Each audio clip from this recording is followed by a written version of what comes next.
Quero convidar os irmãos a abrirem o Salmo 73.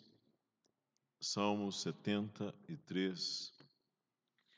No quarto domingo do mês, a gente está considerando os Salmos, o terceiro livro dos Salmos. E eu vou pedir que você mantenha o Salmo aberto, porque nós vamos fazer uma exposição gradativa. Não vou ler todos de imediato, nós vamos ler por partes durante o culto desta manhã. Salmo 73. Uma grande crise para o crente, um grande desafio para a nossa fé, diz respeito ao problema do mal. O mal neste mundo. Ele está aí. E ainda mais, isso se torna muito desafiante quando nós vemos, contemplamos, testemunhamos a prevalência e a prosperidade dos maus. Como lidar com isto? Que pessoas más, perversas, ímpias, abomináveis, insolentes, rebeldes, blasfemas, prosperem neste mundo. Isso já levou algumas pessoas a um grande dilema entre a bondade de Deus e a onipotência de Deus. Indagaram-se alguns: ora, se Deus é bom, como pode tolerar o mal? E se Ele tolera, por que Ele não põe fim ao mal? É porque Ele não é onipotente? Em outras palavras, alguns chegaram a esse conflito. Se Deus é bom, por que Ele permite o mal? E se Ele é onipotente, por que Ele não põe fim ao mal? Alguns até chegam a descrer em Deus. Ou Ele não é bom, ou Ele não é onipotente, ou Ele, enfim, não é mesmo Deus. Como o cristão lida com isto? A gente olha para o nosso país e a gente vê pessoas malignas prosperando, abrindo o seu caminho, e às vezes até mesmo vilipendiando o povo de Deus. Aqui nós estamos no livro dos Salmos, e os Salmos, irmãos e irmãs, são textos preciosos. Os Salmos eram um saltério, as orações com música, cantadas no culto do Antigo Testamento. Compostos predominantemente por Davi e os levitas. Os 150 salmos estão divididos em 5 grandes volumes, em 5 grandes tomos. E os últimos domingos do mês, quarto domingo do mês, eu estarei considerando aqui pelo menos um salmo deste terceiro livro, que são os salmos de 73 a 89, que, como são 5, correspondem cada um desses livros a um dos livros do Pentateuco, da lei de Moisés. E o terceiro, portanto, é o livro de Levítico. Então, este terceiro grupo de salmos, esse terceiro volume dos salmos, são salmos especialmente dos levitas. Ou seja, apenas 2 destes salmos são de Davi. Os levitas eram, como se diz o nome, da tribo de Levi, e eles eram, por assim dizer, funcionários públicos envolvidos especialmente no culto. E o principal compositor deste terceiro volume é o levita chamado Asaf. A maior parte deste livro 3 é de composição de Asaf. E o grande assunto deste livro 3 é o santuário, o templo e a adoração, o culto. O santuário é mencionado em quase todos os salmos desta seção do livro 3. E agora estamos aqui no Salmo 73. E ele inicia com a questão um problema, que é a prosperidade dos maus. Salmo de Asaf, diz aí o título. E ele começa expressando a sua crise. Ele é levita, ele é cristão, ele é crente, ele está no templo, ele louva ao Senhor, mas ele começa com uma crise, uma angústia. Ele é cristão, ele é servo do Senhor, melhor dizendo, mas ele está em angústia, em crise. Vejam os versos de 1 a 12. Com efeito, Deus é bom para com Israel, para com os de coração limpo. Quanto a mim, porém, quase me resvalaram os pés. Pouco faltou para que se desviassem os meus passos. Pois eu invejava os arrogantes, ao ver a prosperidade dos perversos. Para eles não há preocupações, o seu corpo é sadio e nédio, não partilham das canseiras dos mortais, nem são afligidos como os outros homens. Daí a soberba que os cinge como um colar e a violência que os envolve como um manto. Os olhos saltam-se da gordura, do coração brotam-lhe fantasias, motejam e falam maliciosamente, da opressão falam com altivez. Contra os céus desandam a boca, e a sua língua percorre a terra. Por isso, seu povo se volta para eles, e os tem por fonte de que bebe a largos sorvos. E diz: como sabe Deus? Acaso há conhecimento no Altíssimo? Eis que são estes os ímpios, e sempre tranquilos aumentam suas riquezas. Ele não começa bem este salmo, ele está em crise. E ele abre o coração dele para a gente. Deixou isso escrito para nós. Ele olha aos ímpios e diz: eu acho que está até melhor ser ímpio do que ser crente. Ele olha o incrédulo e diz: parece que é muito melhor ser ímpio do que ser crente, porque está tudo bem com eles, não é? Eles não têm preocupações, eles parece que não são afligidos, eles ficam cheios de soberba, a violência é a roupa deles, diz o verso 6, eles se banqueteiam, eles têm suas fantasias, eles motejam, eles falam maliciosamente, eles lidam com opressão, são altivos, arrogantes, eles ainda mais falam mal aí dos céus, eles abrem a boca para falar dos outros, e ainda mais, o próprio povo de Deus muitas vezes ainda vai atrás deles, e aí levantam: como sabe Deus? Acaso há conhecimento no Altíssimo? Eis que são estes os ímpios, sempre tranquilos, aumentam as suas riquezas.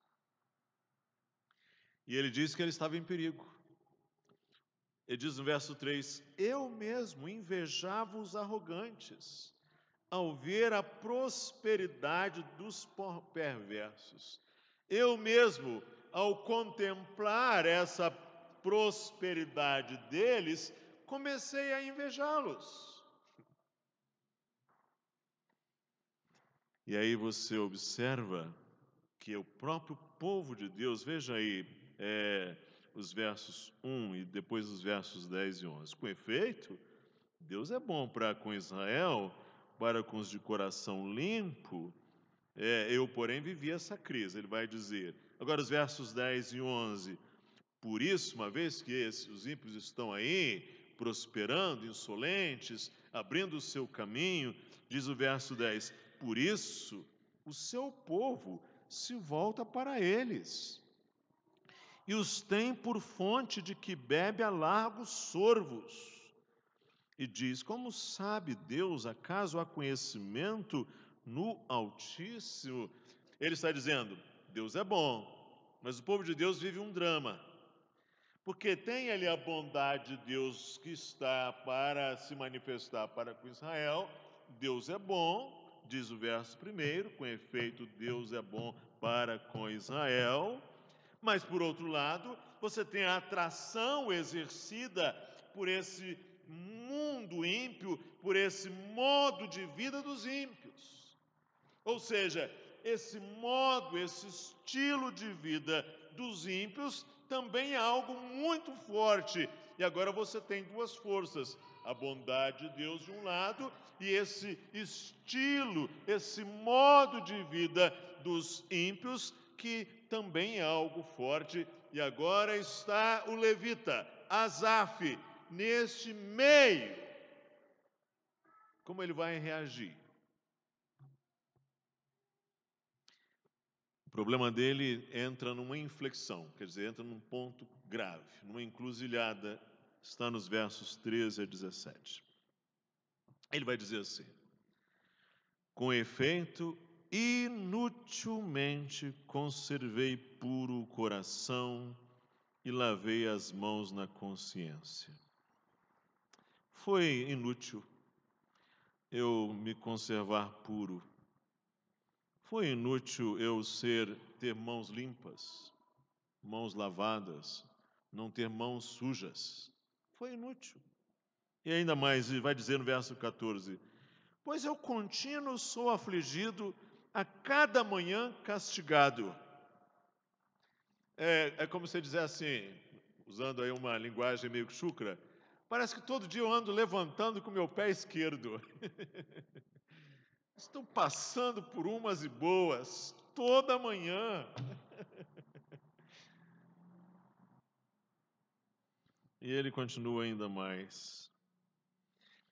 Sabe, ele vai dizer para nós com toda franqueza: se eu abrisse a boca para falar o que eu sinto, das minhas dúvidas, das minhas inquietações, ele diz isso aí no verso 15, olha, se eu pensar em falar tais palavras, já aí teria traído a geração de teus filhos. Ou seja, se ele falasse, ele ia chocar os crentes, ele ia, talvez, quem sabe, escandalizar os mais fracos, ele ia colocar tropeço nas pessoas mais frágeis, porque as dúvidas que surgiram para ele eram tão grandes que se ele abrisse a boca para falar, talvez até alguns pudessem vir a ser tropeçar e se escandalizar com as palavras dele.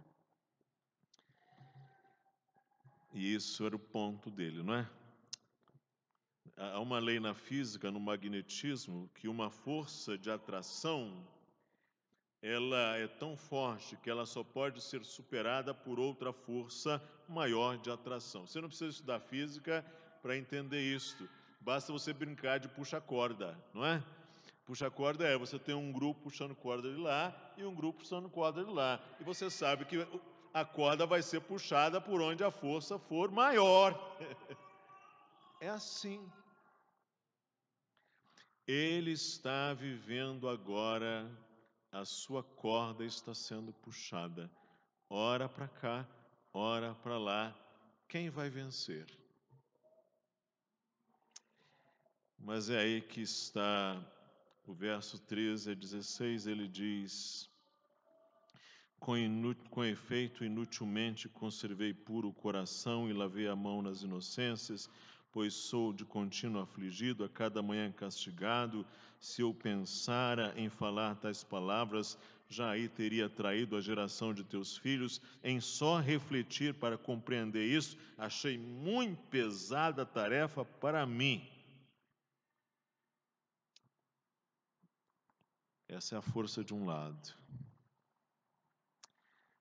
Mas aí veio a luz do santuário. Ele era um levita. E ele entrou no santuário. A vida dele era o santuário. A riqueza dele era o santuário. A herança do levita é Jeová. E ele diz no verso 17: até que entrei no santuário de Deus e atinei com o fim deles. O santuário era o lugar da presença do Senhor. O santuário era o testemunho glorioso da obra de redenção. O santuário, com todos os seus símbolos, todas as suas cerimônias, todos os seus sacrifícios, era uma lembrança de um Deus que redime e conduz o seu povo. E quando ele entrou no santuário, no puxa-corda, uma força maior o puxou. Diz o texto, o verbo que ele usa é eu atinei, verso 17. Eu atinei com o fim deles. Eu compreendi, eu discerni. A gente usa uma expressão em português hoje a minha ficha caiu, não é? Caiu a ficha, não é? Ou seja, eu discerni o fim dos perversos. E aí ele supera a crise. Veja lá os versos 18 a 28. Tu certamente os pões em lugares escorregadios e os fazes cair na destruição, como ficam de súbito assolados, totalmente aniquilados de terror. Como ao sonho quando se acorda, assim, ó Senhor, ao despertares, desprezarás a imagem deles. Quando o coração se me amargou e as entranhas se me comoveram, eu estava embrutecido e ignorante, era como um irracional a tua presença. Eu nasci num lugar, cresci num lugar de planície, uma planície grande. E uma coisa que eu sinto falta aqui em São José dos Campos aqui é um vale. Isso aqui é um vale, não é? O que eu sinto falta aqui em São José dos Campos é aquele olhar longo, sabe? Quando a gente olha e a gente se vê longe, longe, longe. Era uma coisa que eu tinha e aqui a gente não tem. Eu olho para lá, serra, olho para cá, serra e o vale. Nós estamos num vale. O salmista agora, ele precisou olhar as coisas da perspectiva de Deus. Quando a gente olha aqui do vale, a gente vê o nosso mundo muito pequeno, muito restrito. Eu não sei quem mora em prédios altos. Tem uns irmãos aqui que moram em prédios altos, eles olham, aí tem vantagens, porque eles têm visões mais amplas, mais panorâmicas. Mas você que mora ali na sua casa, só vê a frente da casa do outro. Não é verdade? Ok.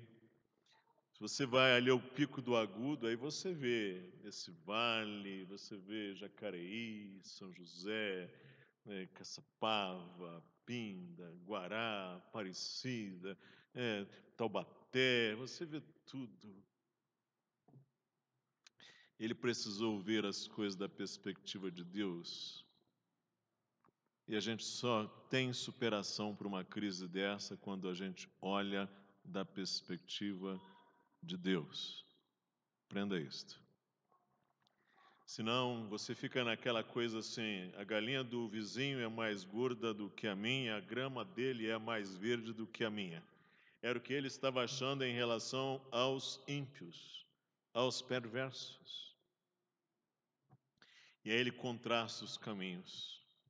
Veja agora como ele contrasta. Os versos 18 a 20, ele fala do fim do perverso. De súbito ficam assolados, tu os pões em lugares escorregadios.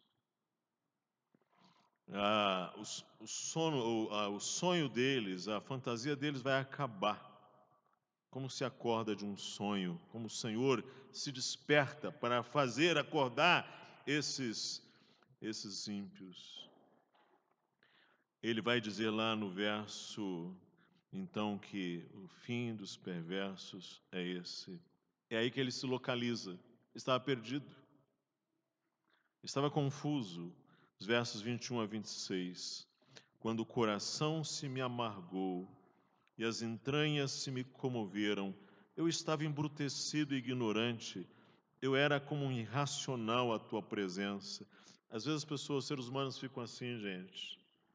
Quando o ser humano está mal, quando está mal consigo, mal com Deus sobretudo, ele pode ficar como um irracional, ele pode fazer coisas absurdas, tolas, cegas, estapafúrdias, que das quais depois ele até se arrepende. Ele estava assim, né? O salmista diz: eu estava como um irracional, embrutecido, ignorante. Mas ele diz: todavia, estou sempre contigo, tu me seguras pela minha mão direita, tu me guias com o teu conselho e depois me recebes na glória. Quem mais tenho eu no céu? Não há outro em quem eu me compraza na terra. Ainda que a minha carne e o meu coração desfaleçam, Deus é a fortaleza do meu coração e a minha herança para sempre. Tem uma coisa no levita que talvez você não se lembre. O levita não tinha herança, não tinha terra. A tribo de Levi, das 12 tribos de Israel, os levitas não tinham terra. Os demais tinham possessões, os demais tinham terras. Tiveram, aliás, lugares, regiões em Israel. Levitas não tinham terras, mas eles tinham o Senhor. E Asaf diz: Deus é a fortaleza do meu coração e a minha herança para sempre. Ele se localiza, ele estava perdido. E aí ele vai finalizar o seu salmo falando das duas forças e das duas variáveis. O resultado da equação é bem simples. Verso 27. Os que se afastam de ti, eis que perecem. Tu destróis todos os que são infiéis para contigo. Todos. E o verso 27 é o outro lado. Quanto a mim, bom é estar junto a Deus. No Senhor Deus ponho o meu refúgio para proclamar todos os teus feitos. É assim que ele termina. Não é maravilhoso? Ele começa com aquela crise imensa, aquela crise chega a um ponto que ele está quase sucumbindo diante da força atrativa, da perversidade, da prosperidade dos maus. Ele chega no santuário, a luz do santuário traz entendimento à sua alma, ele discerne, localiza-se, supera, vê o fim do perverso, vê o fim dele e diz: não, não.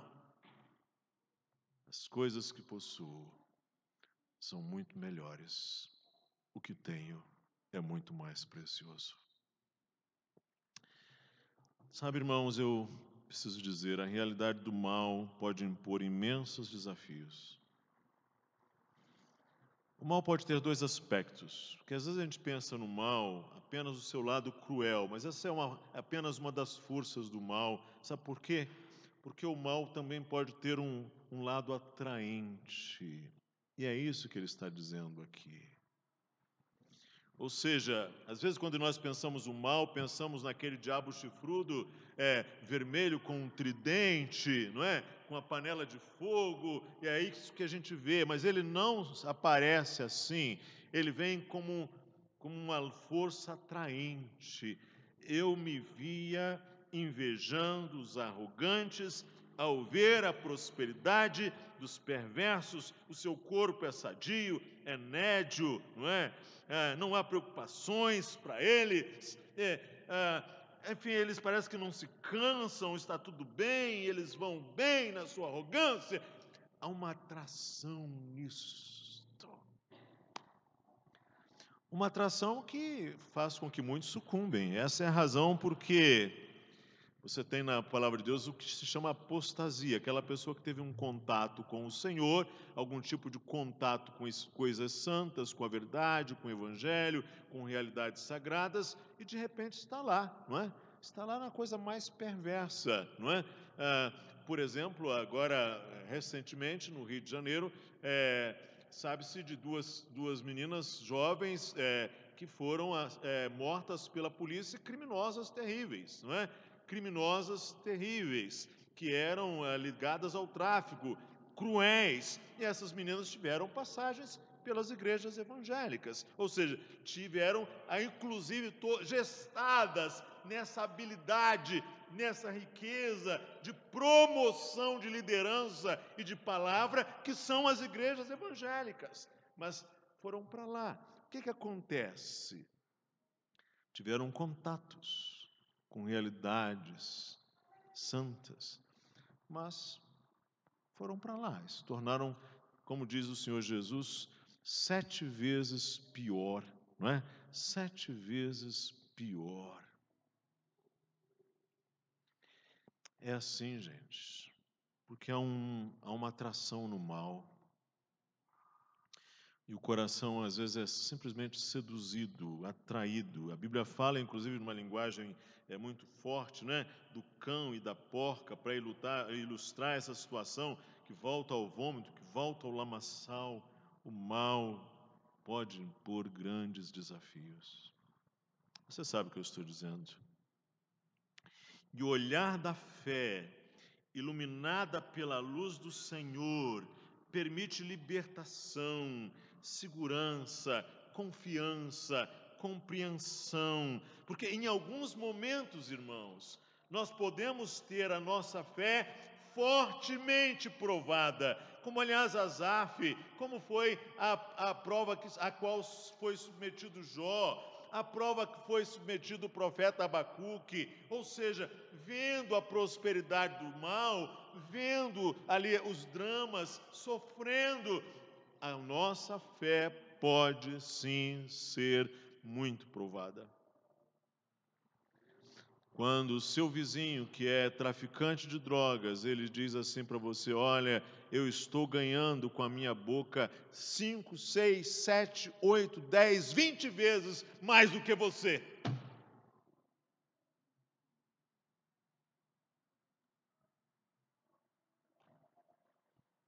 E se não houver uma transformação do coração, ele sucumbe.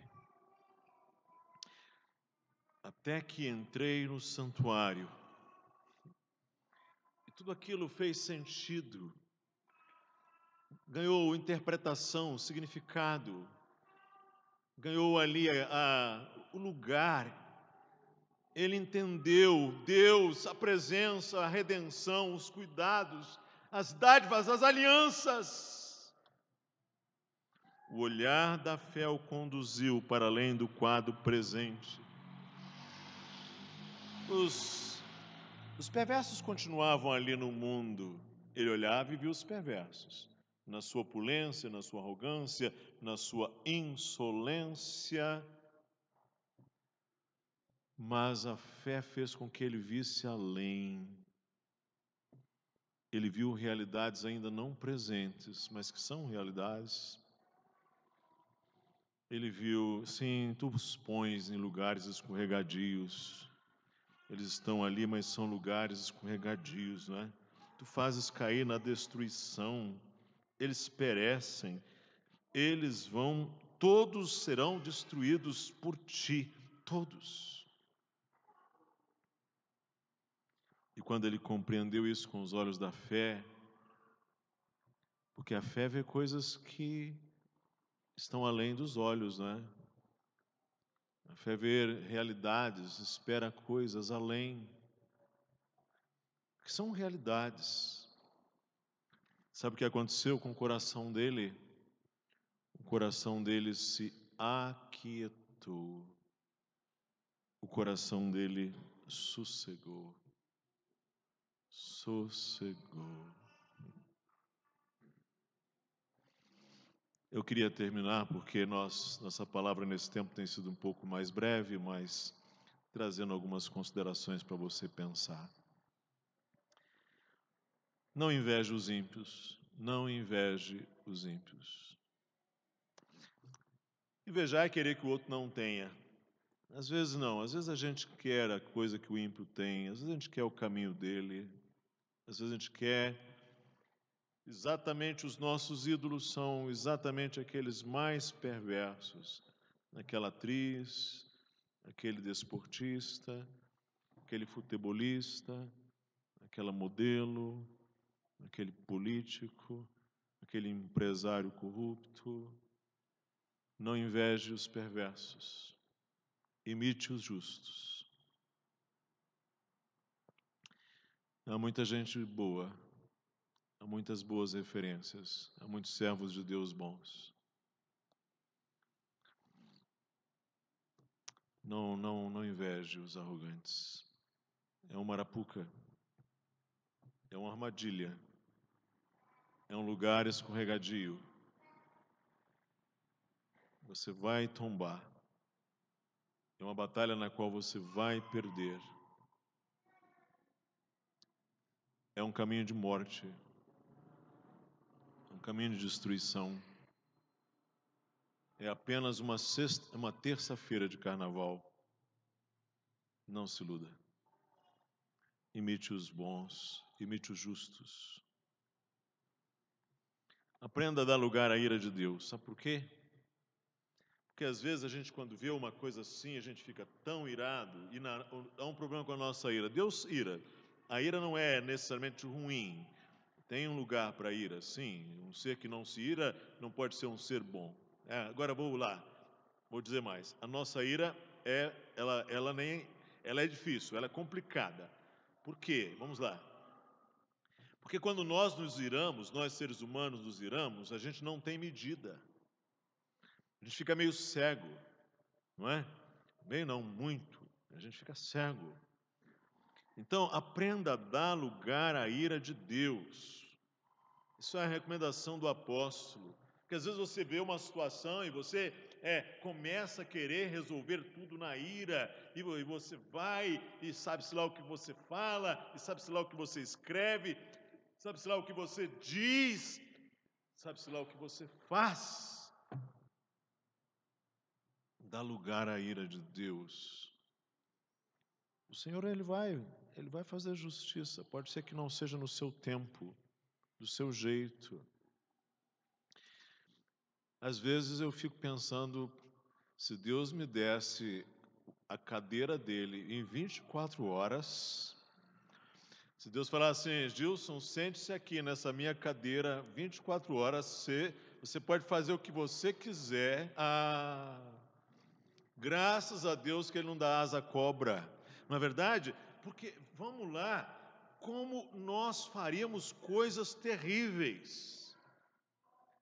Então, aprenda a dar lugar à ira de Deus, a confiar na sabedoria de Deus, na justiça de Deus, e mais, aquilo que nós não aceitamos, a louvar a longanimidade de Deus, porque é a longanimidade de Deus que dá aos homens, mesmo aos perversos, mais um dia, mais um mês, mais um ano. Isso é longanimidade do Senhor, chamando os homens ao arrependimento, dando mais uma oportunidade, fazendo com que o seu sol nasça sobre maus e bons e a sua chuva caia sobre justos e injustos. Isso é longanimidade de Deus, misericórdia de Deus, que aliás o levita louva, se renova todas as manhãs.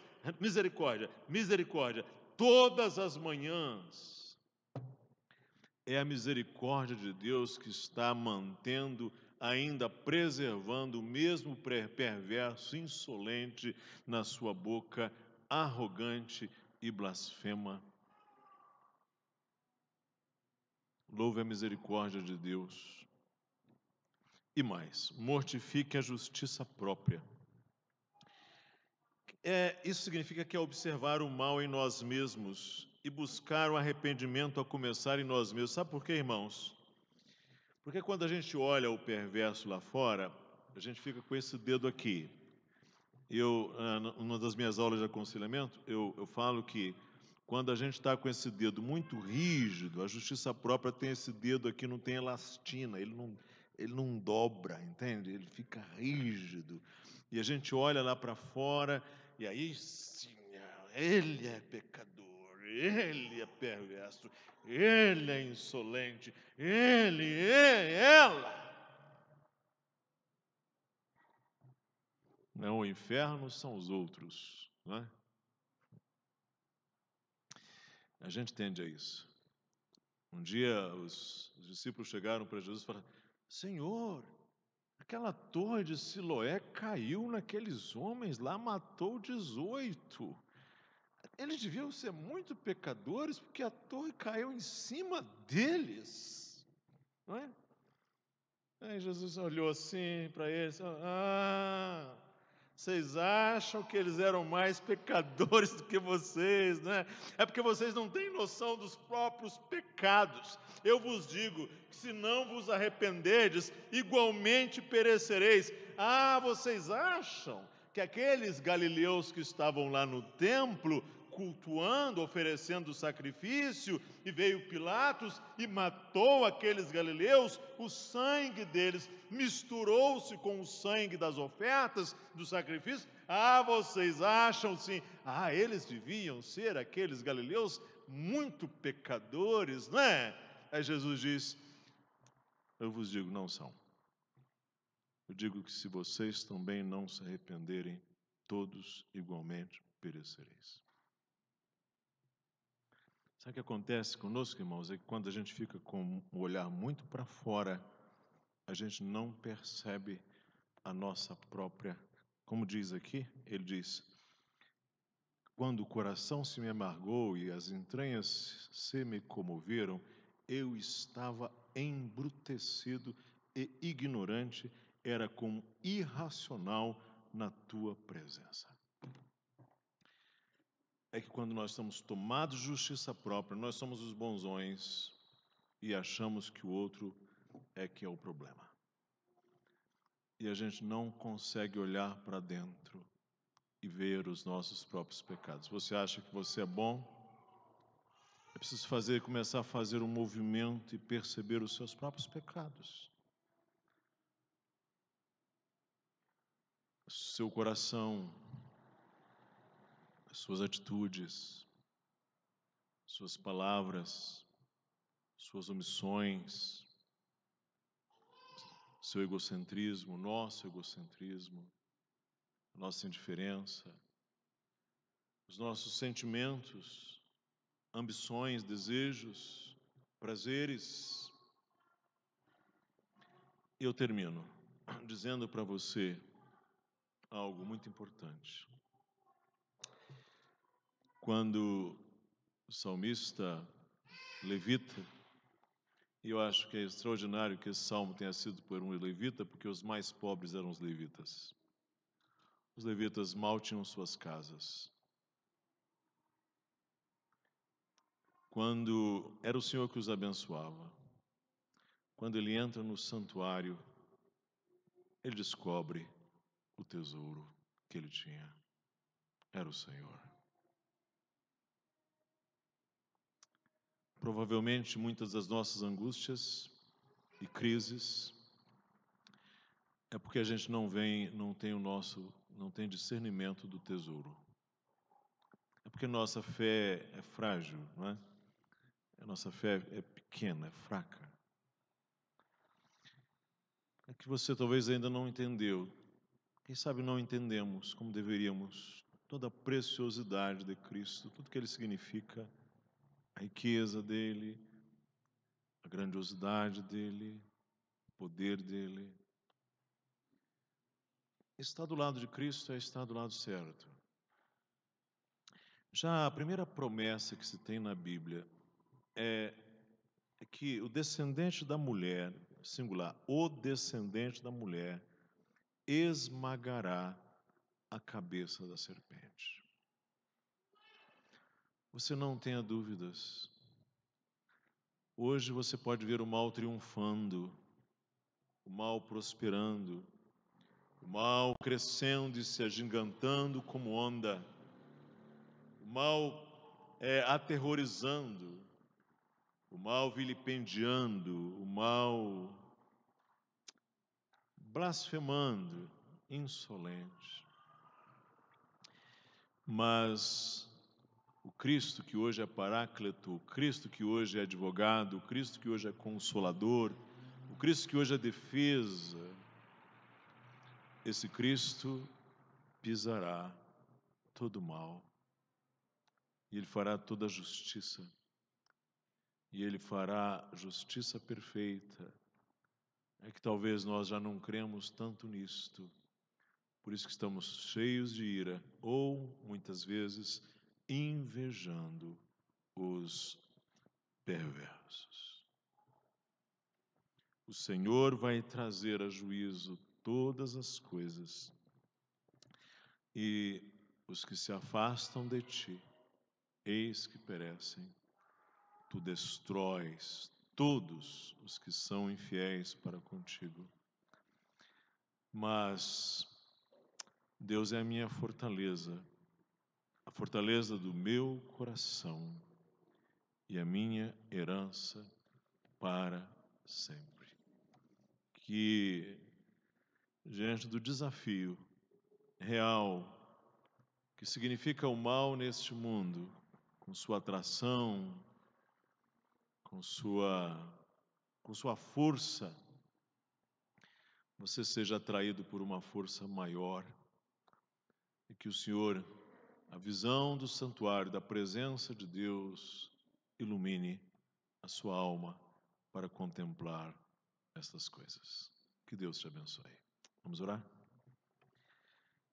Senhor, como nós às vezes nos sentimos pequenos e frágeis, como nós somos seduzidos e atraídos tão facilmente por engodos, por realidades fúteis, passageiras. Isso não é o Senhor, é o nosso coração. Ajuda-nos a termos mais luz, como o salmista teve, para superarmos as nossas crises. Atrai-nos, Senhor, para junto de Ti. Amarra-nos, Senhor, em Ti. Ajuda-nos a nos deleitarmos mais em Ti, para que o nosso coração sossegue diante da prevalência e da prosperidade do mal neste mundo. Abençoa os irmãos e irmãs aqui presentes e à distância que nos ouvem no dia de hoje. É a nossa oração em Cristo Jesus. Amém.